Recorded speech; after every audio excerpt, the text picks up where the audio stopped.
All right, so I couldn't record for a couple days. I was sick, but here I am. We started the season talking about reading and about the importance of reading, and then I jumped straight to how to read. And I recorded 3 videos that I already published on how to read. And of course, I recorded them and published them first because I wanted to give you orientation on how to read the things that I'm going to start recommending from now on. As I said in those videos, they are not the only way, they are not the ultimate formula, but they are ways that will help you. Never forget that all the objectives, all the purpose of the creation of this channel was to give people who lacked good parenting and therefore orientation on how to figure out life.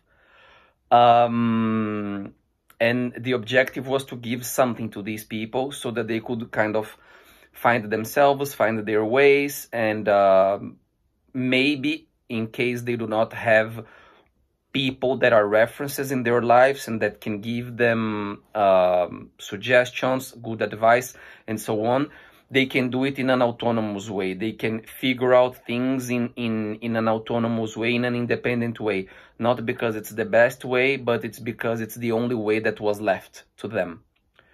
So the books that I'm going to be recommending, the suggestions that I'm going to be making in the next videos are always taking into consideration the situation that no matter your age, you are someone who had bad parenting, who didn't have help to figure out life, who maybe hasn't figured out life yet, or has but still has doubts, and who is looking for some kind of orientation because maybe you are lost in translation or whatever. So let's start. This is the 5th video, if I'm not wrong, of the season. And in this season, we are talking only about books. And I decided to focus on these first videos about what to read on classic literature. Of course, we could go for philosophy and it would be great. Of course, we could go to sociology and it would be great. Anything from the human sciences would help you starting this journey towards yourself, towards understanding yourself better and therefore being able to understand a bit better the world, towards understanding a bit better the world and therefore understanding more or less where you want to place yourself at. So just keep that in mind when I'm recommending you the books that I'm going to recommend you, because there is a reason why I'm picking those books. And I've decided arbitrarily to start with French literature. I could have started with Russian literature, which is one of the greatest. I could have started with German literature, with Italian literature, with British literature, which actually, when I recorded the video, I'm going to call English literature, not British, and I will explain why. But I decided to start with French literature. And of course, some of these books, I read them so many years ago that I had to refresh a little bit in order to be able to put out the information. So I have some notes and some writings, because otherwise I would just not remember everything that I wanted to tell you about these books.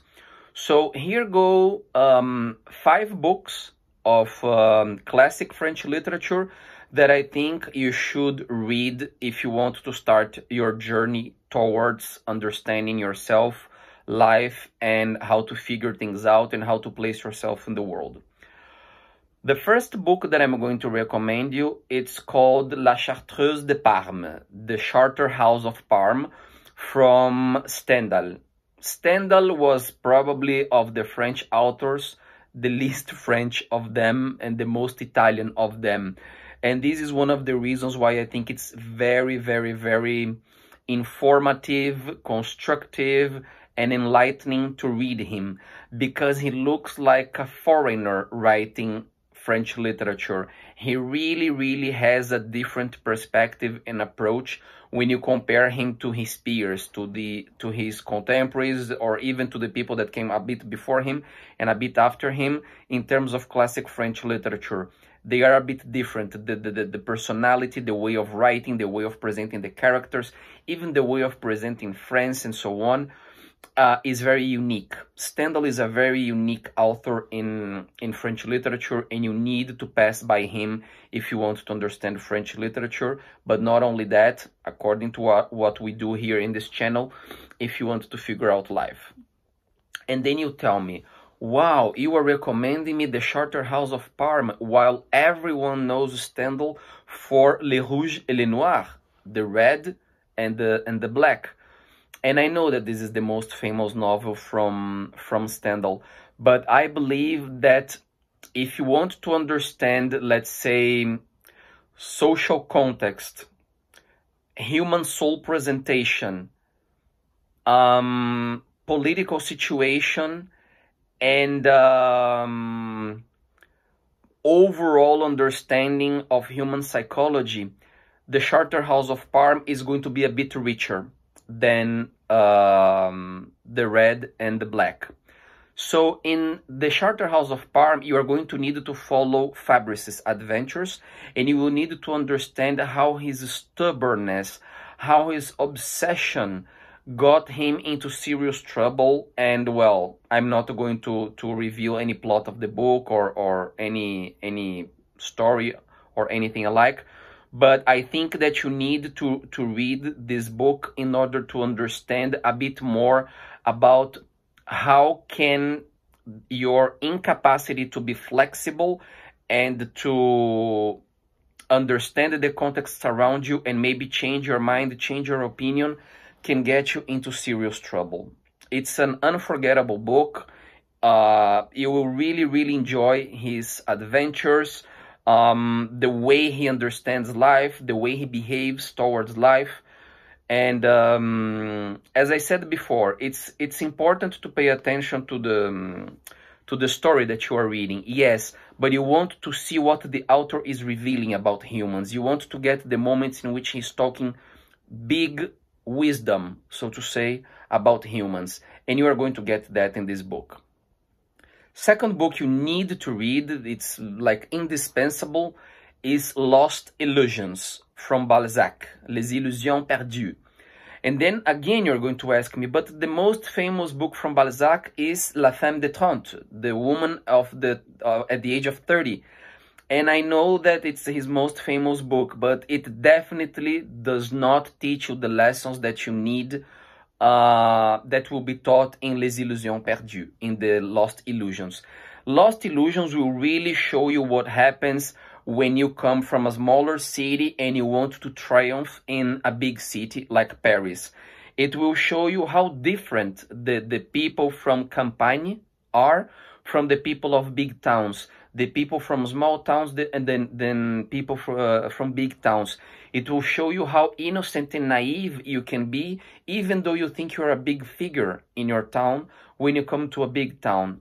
And this is one of the reasons why the book is called The Lost Illusions. When you go to a big city like Paris and you see all the malice, all the evil, all the bad things that people do, taking advantage of you and putting you in bad situations, you understand a bit more how life works in general, not only in a big city like Paris, not only in big capitals in the world, but in many places.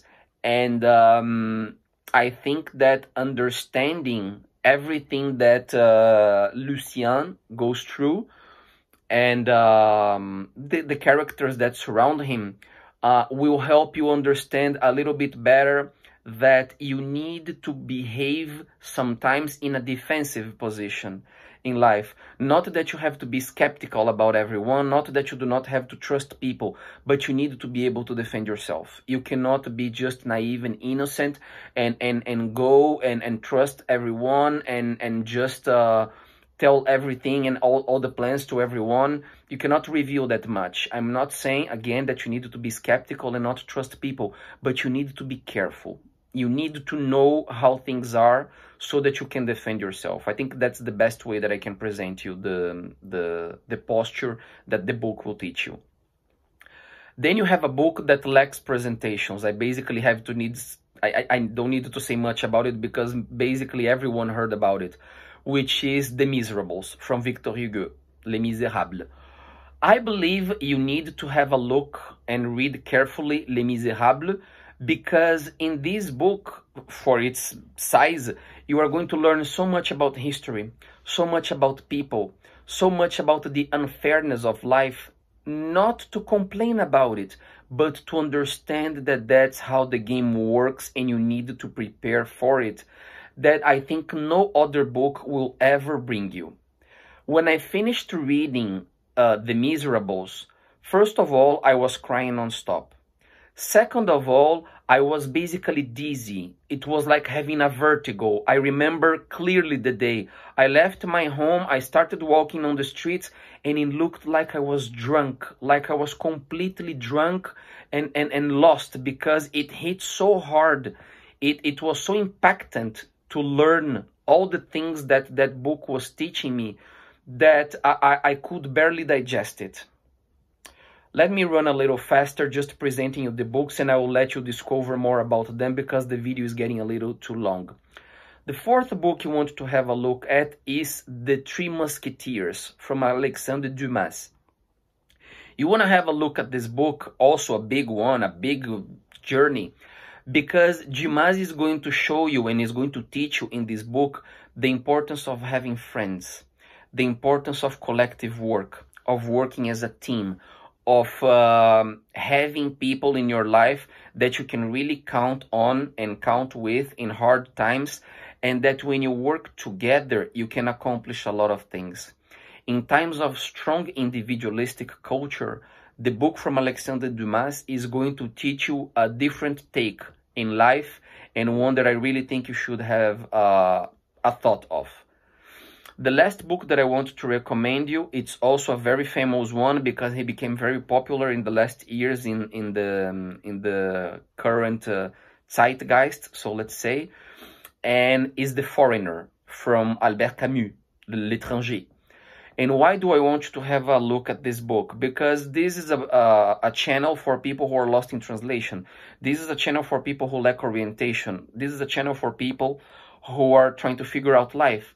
And The Foreigner is going to bring you exactly that. The sensation of not belonging. The sensation of feeling that you are a foreigner in your own society, in your own life, in your environment, that you do not participate in what surrounds you. That everything around you seems weird or absurd, as people call normally, but that you don't fit, basically. And I think it's going to give you that push for the first journey towards trying to figuring out life and whatsoever that surrounds it. And last but not least, I would just like to tell you that, of course, there are many authors missing here. Marcel Proust, Guy de Maupassant, Georges Sand, Molière, Racine. French literature is extremely wide, is extremely rich. There are so many authors that you could search for, and all the authors that I have just mentioned, you can write them down, search for any of their books, and you will find good content. You will find good lessons for life. But I'm going to start with these 5 ones, these 5 suggestions that I gave you. I tried to get 5 different authors to be as covering as wide as possible. And I hope they will give you some orientation and some good perspectives in life. Next episode will be about other kind of literature, of course. See you then.